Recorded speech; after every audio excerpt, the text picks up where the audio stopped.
Hello friends of Fezziwigs. Hey, do you need a really quick dinner that you can actually have ready in 10 minutes? Well, let me show you. Our potato soup is, first of all, salt-free, MSG-free, preservative-free, and absolutely delicious.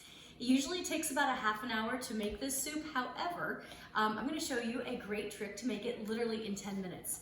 The original recipe, you need just a couple things from your pantry, some potatoes, some chicken stock, some heavy cream, or half and half, or milk, whatever you'd like, or you don't even have to do that, a little salt and pepper.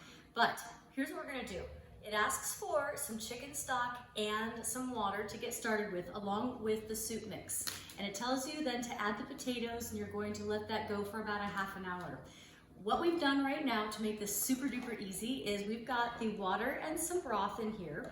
And I like to use homemade chicken stock if I can, but there's absolutely nothing wrong with using what is in the containers. That's totally fine. I just happen to really like homemade chicken stock. So I'm gonna add that in there. And then here is the trick, because the potatoes are what takes the longest for it to actually absorb into the soup mix and get soft. So if you start with something like mashed potatoes, so the other night Tim and I had a delicious pork tenderloin and some mashed potatoes. So I planned over and I decided I'm going to use a cup of this to make a great soup for tonight. So I'm going to just use a wonderful mashed potato. If you don't have these at home and you haven't planned over like that, what you can do is you can just buy the mashed potatoes that are already prepared. There's nothing wrong with that. It works just fine. Just watch the salt content, because most of them can be very salty. So just depending on how you like your soup, that can work. So all you're gonna do is you're going to incorporate these mashed potatoes into the soup, and you're going to heat it through. And that's it. Literally, you can have dinner in 10 minutes.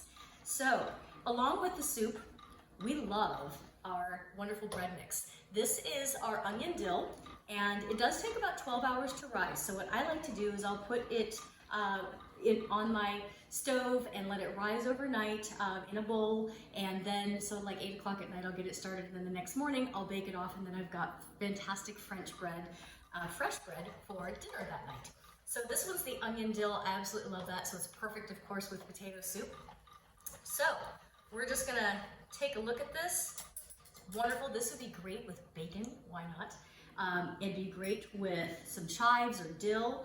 And what we're going to do today, I'm going to show you how delicious this is we are going to just garnish this with a little bit of green onion. But you could totally use parsley or something like that would be lovely. Cheese, again, bacon would be wonderful. So this would be great. So just a nice either afternoon lunch or even an easy dinner. There you go. Bon appetit. Easy dinner in 10 minutes. This is available online and ready to go for you, or curbside pickup. Enjoy, my friends.